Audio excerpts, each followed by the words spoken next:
verano tenemos mucho calor, ¿no? Y queremos tomar agua, ¿no?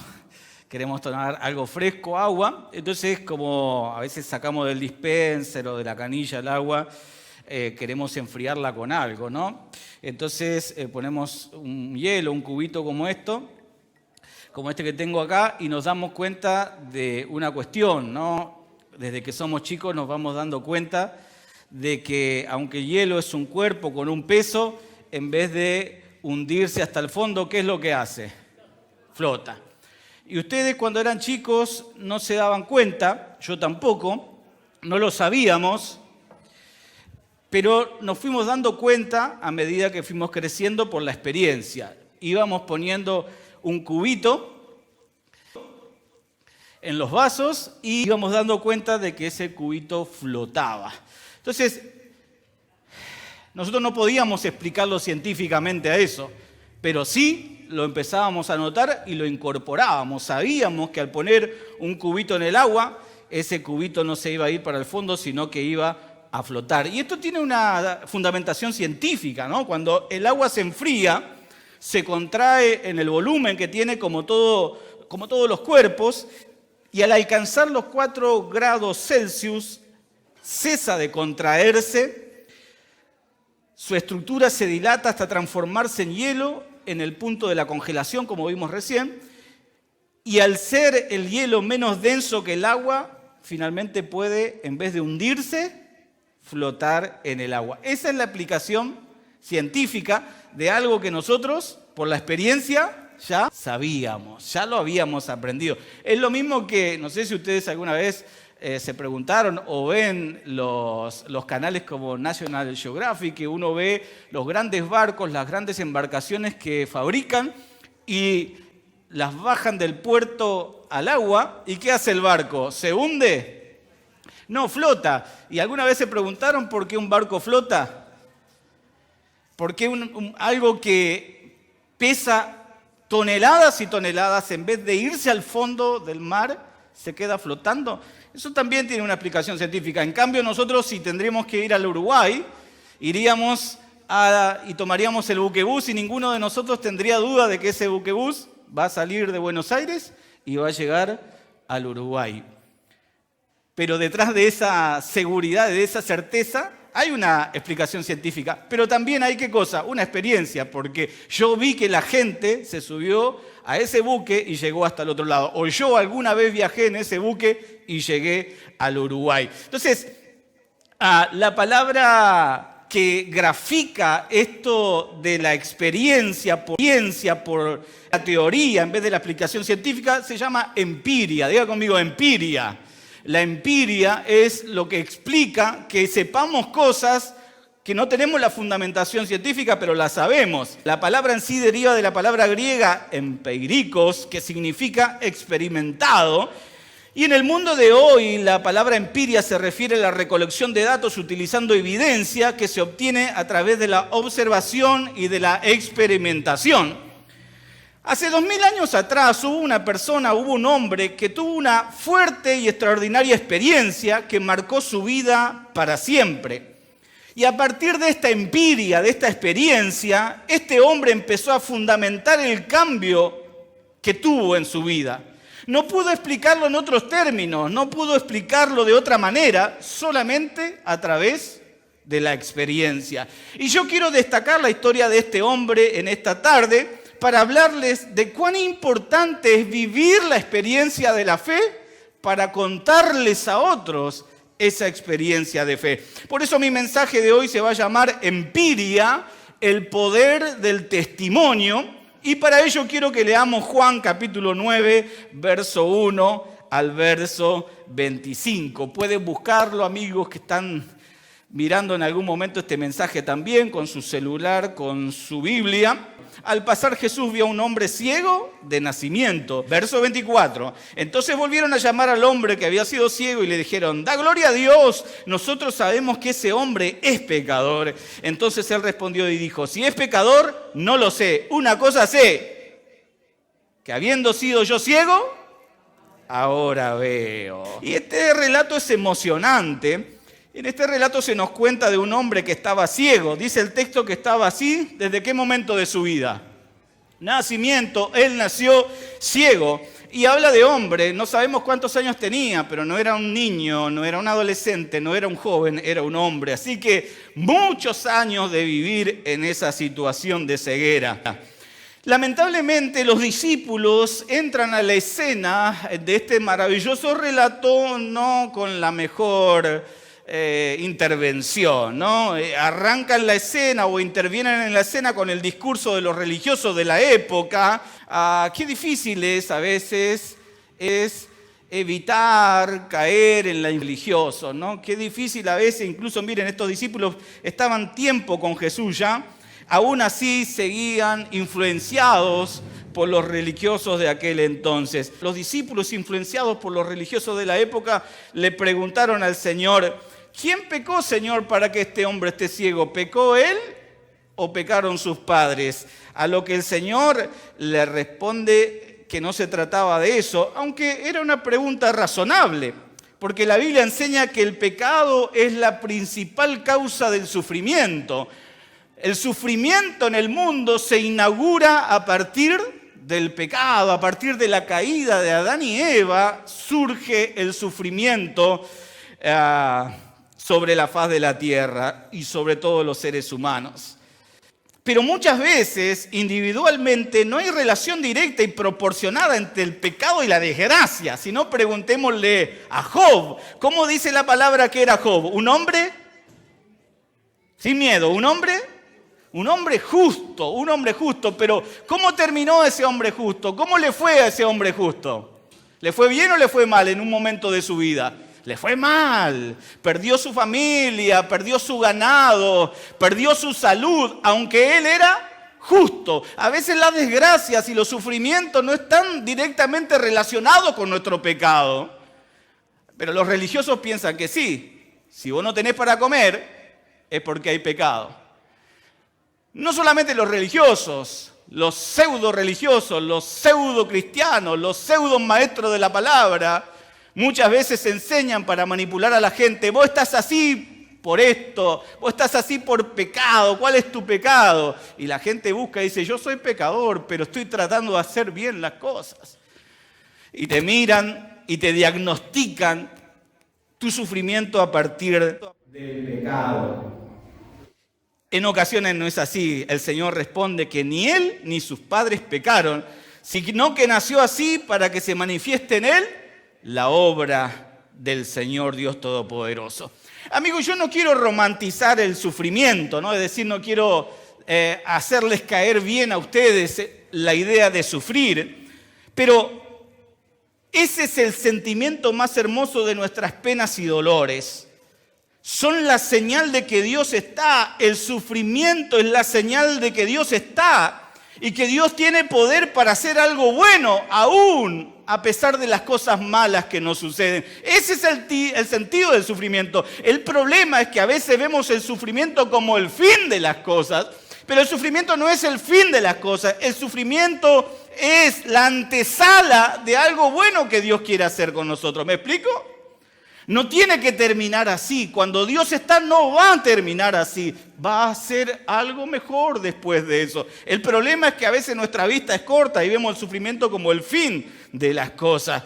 No quiero romantizar el sufrimiento, pero hay que encontrarle un sentido hermoso también. Todos nuestros sufrimientos tienen sentido, pero a veces necesitamos esperar para encontrar ese sentido. Necesitamos esperar con paciencia, y a veces por mucho tiempo, hasta que se revele el significado del sufrimiento.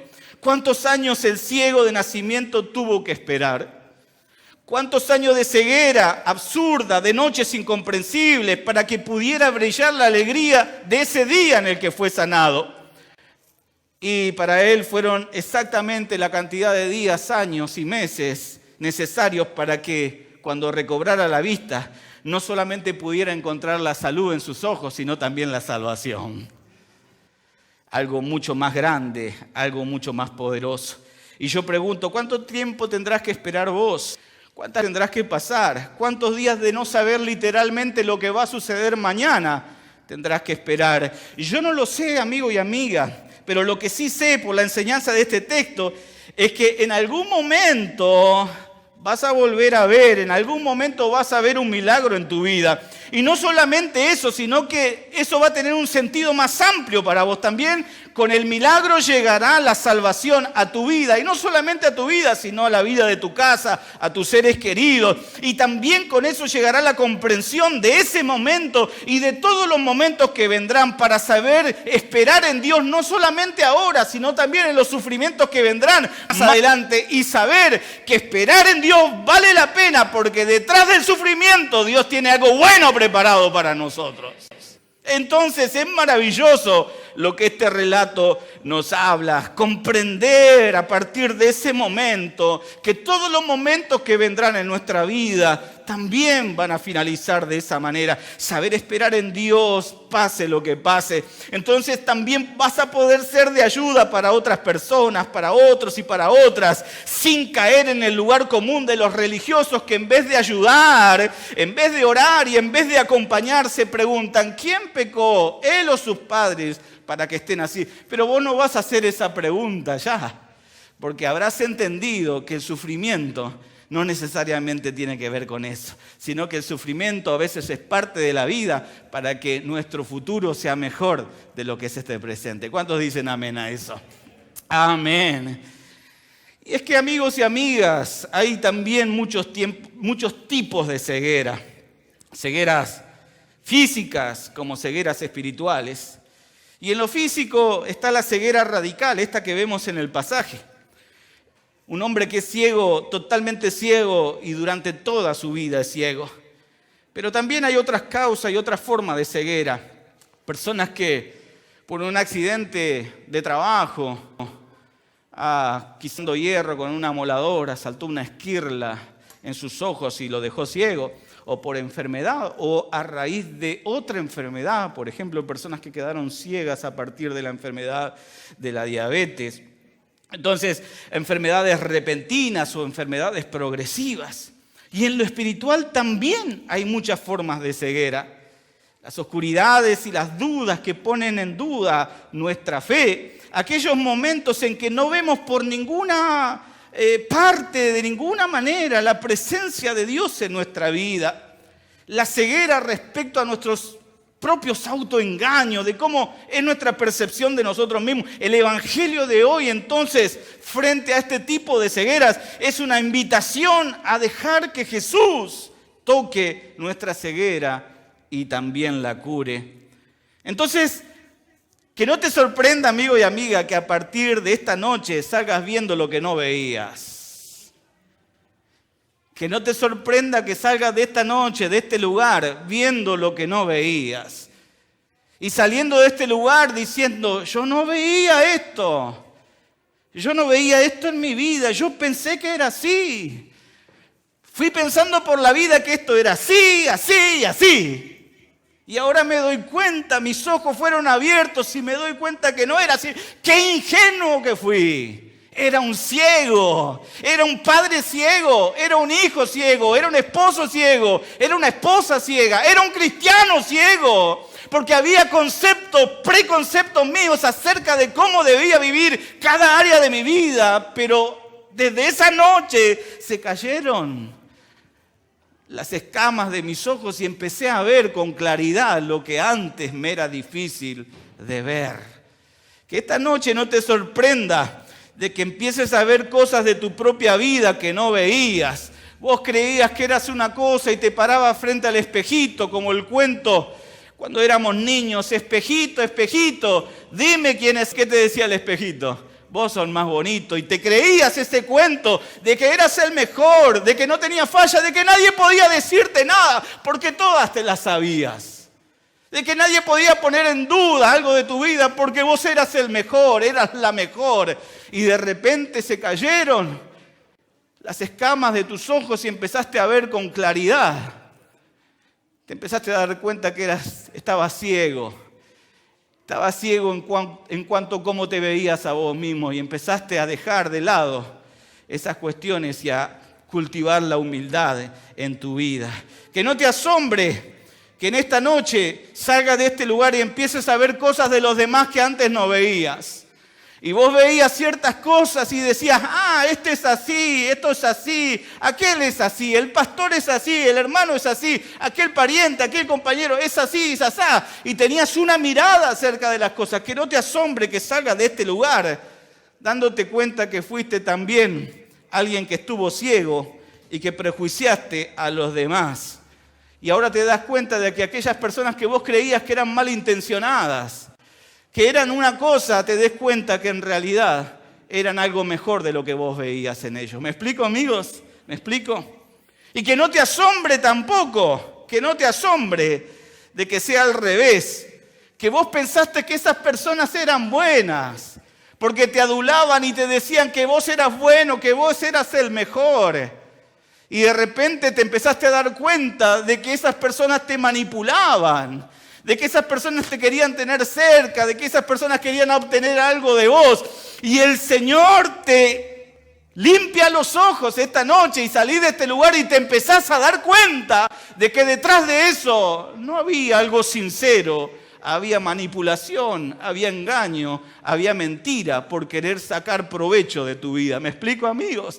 Que no te asombre que en esta noche, después de este lugar, empieces a ver cosas que antes no veías. Señores, en esta noche para que vos veas cosas que antes no veías. Que si tu mirada era una mirada prejuiciosa, que tu mirada sea limpiada, sea purificada, sea sanada, sea pura, para que empieces a ver cómo Dios quiere que veas. Y que también dejes la ingenuidad de lado, pensando que aquellas personas que buscan lo malo de vos, que buscan sacar provecho de vos, en realidad, con sus palabras dulces y su adulación, tienen malas intenciones detrás.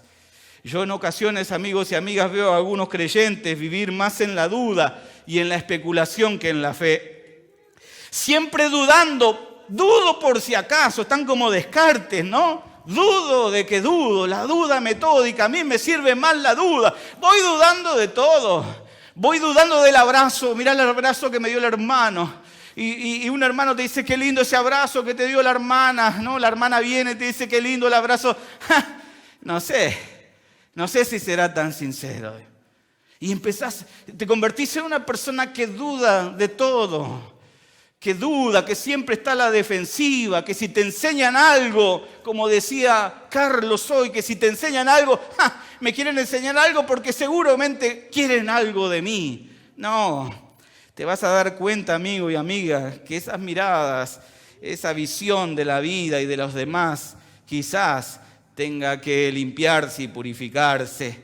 Siempre esos cristianos dudando por si acaso, siempre diciendo, no creo que sea tan así, seguramente hay algo detrás. Siempre al margen, siempre especulando. Le pido al Señor en esta noche para que esos cristianos puedan ver lo que no están viendo, que puedan salir de la ceguera espiritual que no les permite ir confiados en el camino y no dudando de todo y dudando de todos. ¿Cuántos dicen amén a eso? Pero hay más. Digan conmigo, hay más. Y vamos al punto que nos trae esta noche. Como resultado de la acción de Jesús, el ciego no solamente recupera la vista, da el paso hacia una sorprendente madurez y libertad y parecería que estamos frente a un cristiano de muchos años. Resulta sorprendente el valor y la libertad con las que el recién curado se enfrenta con las autoridades que lo cuestionaban. Cuando estos religiosos interrogan a sus padres, los padres por miedo quizás se inhiben y dicen, él es grandecito ya, vayan a preguntarle a él, vayan a decirle a él. Pero cuando van a él finalmente, el hombre ya sanado responde como si fuera que toda la vida hubiera sido un seguidor de Cristo. Si es pecador Jesús, yo no lo sé. Lo único que sé yo, a ciencia cierta, por la experiencia, por la empiria, era que antes era ciego, pero ahora veo. Y acaba el capítulo con una rotunda frase diciendo, yo creo, Señor, yo creo. Y aquí el que era ciego comienza un tiempo de proclamación, contándole a otros lo que había pasado en su vida. Y yo me pregunto, ¿acaso él sabía explicarlo científicamente? ¿Sabía explicar científicamente lo que le había pasado? No, porque era incluso absurdo, porque el mismo relato hace ver el milagro de manera más absurda todavía, porque ¿por qué Jesús tiene que escupir en tierra, hacer un poco de barro y untarle barro? Es casi absurdo. Entonces no tiene explicación científica eso. Y si la tuviera, él no la tendría. Él lo único que tiene es su milagro y la experiencia de la sanidad. ¿Acaso él sabía explicarlo desde un punto de vista teológico elaborado? ¿O explicando el milagro como lo hacían los apóstoles cuando predicaban, dando un argumento histórico teológico de quién era Jesús? Él apeló a la empiria. Él apeló a la experiencia y con los argumentos de la sola experiencia le alcanzó para dar testimonio de quién Cristo era y de lo que Cristo fue capaz de hacer en su vida. No predicó como Pedro en Hechos 2, citando al profeta Joel, citando al rey David, apelando a la historia y a la hermenéutica de esa historia. No, predicó por medio de la experiencia. Y yo pregunto en esta tarde, ¿en cuántos Dios hizo algo alguna vez en su vida? ¿A cuántos Dios sanó? ¿A cuántos Dios ayudó? ¿A cuántos Dios rescató por lo menos una vez en la vida? A ver, levanten la mano los que Dios hizo algo en su vida por lo menos una vez. Esas personas como nosotros vivimos la experiencia del Dios Todopoderoso. Nosotros también éramos ciegos alguna vez. Nosotros también fuimos tocados por Jesús como lo fue este hombre. Nosotros también fuimos sanados, también fuimos salvados. También fuimos perdonados, transformados por el poder de Dios. Entonces, en principio, no necesitamos otro argumento y otra explicación para dar a conocer a Jesús a aquellas personas que no lo conocen. No necesitamos otra explicación para dar a conocer a este Señor y a este Dios que nos vio, que nos tocó, que nos sanó y que nos salvó.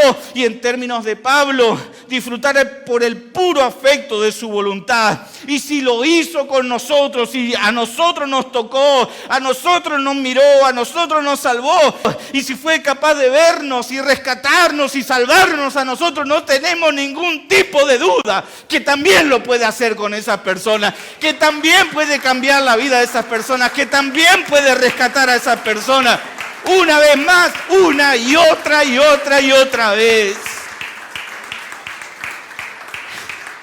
Entonces, ¿qué otro recurso necesitamos para predicar?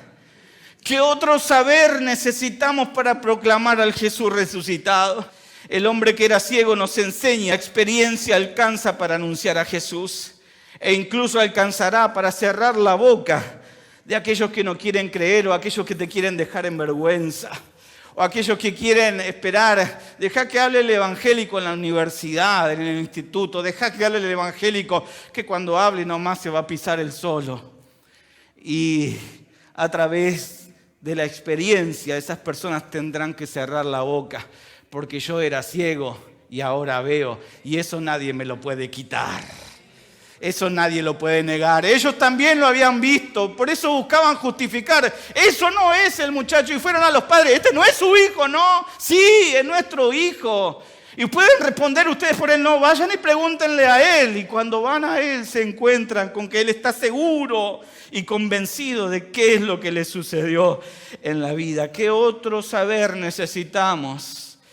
¿Qué otro conocimiento, qué otro recurso necesitamos para anunciar el Evangelio? Más que aquel que nos recuerda siempre lo que éramos y lo que somos ahora. Lo que alguna vez fuimos y de donde Dios nos rescató. Yo era ciego, pero ahora veo. Yo no lo puedo explicar.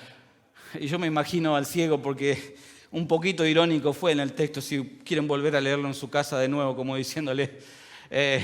yo no sé, la verdad que yo no sé, era ciego, ahora veo, los que saben son ustedes, traten de explicarlo ustedes, traten de encontrarle un razonamiento ustedes son los que tienen el problema de la fe, el problema de no creer. Yo no tengo ese problema, porque la experiencia me dice que antes era una cosa y ahora soy otra cosa. Explíquenlo ustedes que saben tanto, yo solamente puedo saber y disfrutar lo que Jesús hizo en mi vida.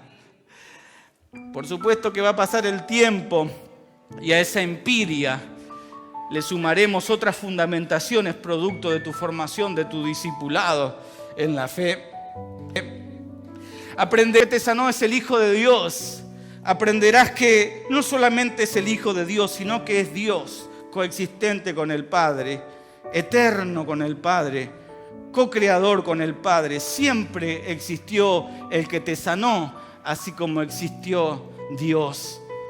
Desde el sin principio, como diría Juan, Dios y Jesús ya existían, ya estaban. Eso en algún momento lo podrás explicar de otra manera y a tu experiencia le sumará fundamentaciones más acabadas, más trabajadas. Llegarás a entender, a saber y a enseñarle a otros que Dios es el Salvador, de que Dios vino a esta tierra en la persona de Jesucristo y que hubo un vaciamiento voluntario en Él, que dejó de ser Dios como cosa que aferrarse, o dejó esa divinidad, o dejó ese estado de absoluta perfección para tomar forma de hombre y venir a esta tierra y ser 100% Dios y 100% hombre. Y en la forma de hombre se hizo siervo y se humilló hasta la muerte y muerte de cruz. Por eso algún día toda lengua confesará que Jesús es el Señor, para gloria de Dios Padre. Lo podrás explicar en algún momento y citarás, como lo hizo Pedro y como lo hicieron los otros predicadores del siglo I. Citarás a Isaías, citarás a Joel y dirás que Jesús es el nuevo Adán y dirás muchas cosas más, que Jesús es el hombre perfecto, a diferencia del hombre caído que fue Adán. Pero ese llegará con el tiempo y con ese necesario aprendizaje. Pero no obstante, es importante que sepas que con lo que te pasó, que con lo que Cristo ya hizo en tu vida o está haciendo en este mismo momento, alcanza para proclamar que Jesús es real. Alcanza para proclamar que Jesús es poderoso y que puede cambiar la vida de cualquiera, que puede devolver la vista, que puede perdonar, que puede rescatar, que puede cambiar, que puede transformar y volver a ser nuevas todas las cosas. Eso llegará con el tiempo. Con la experiencia te basta y te alcanza para que anuncies el Evangelio de Jesús. No hay ceguera, amigos y amigas, imposible para el poder y la misericordia del Señor. Él es capaz de sanar nuestras cegueras. Necesitamos dejar que Él sane nuestras cegueras. Porque alguno dirá, pastor, yo veo muy bien, ore por mi papá que tiene cataratas, ore por él. No te estoy hablando de esas cegueras. Gloria a Dios si no tenés problemas para ver. Gloria a Dios si lees el cartelito que está acá sin necesidad de un anteojo. Pero hay otras cegueras, pero que también Dios es capaz de sanar en tu vida, para que puedas ver más allá de las cosas que hoy estás viendo. Dejar que Él sane nuestra ceguera nos convertirá en personas más creyentes, pero también en personas que serán testigos. Valientes y libres testigos que proclaman a aquel que es poderoso para sanar, liberar y salvar. Y estamos, amigos y amigas, en un momento histórico de urgencia y necesidad. Mientras vas aprendiendo entonces quién es Jesús, podés ir contando lo que Él hizo en tu vida. La experiencia, la empiria vivida, nadie te la puede negar y nadie te la puede sacar. Y esa experiencia lleva en sí misma la fuerza de la proclamación. Esa experiencia lleva en sí misma la fuerza del testimonio. Entonces no tengas miedo, no tengas vergüenza, no tengas timidez. En el milagro, en la experiencia que viviste con Jesús, ya está también implícito, ya conlleva también la fuerza para que te conviertas en alguien que anuncia la buena noticia del Evangelio. Esa experiencia lleva en sí misma entonces la fuerza necesaria para testimoniar, para que propios y extraños escuchen de tu boca lo que no pueden negar en lo concreto. Podrán decir que Dios no existe, podrán decir que Dios no es real, podrán decir que si a vos te sirve, andá vos con tu locura, podrán decir un montón de cosas. Lo que jamás podrán decir, amigos, es que vos antes eras una cosa y ahora sos otra, en que antes eras ciego Y ahora, para la gloria, la honra y la alabanza del Señor, ves, tu vida cambió para siempre y eso es innegable. Y a partir de eso será nuestro anuncio más que nunca de que Jesús salva, sana y de que Jesús también tiene un propósito con esas personas.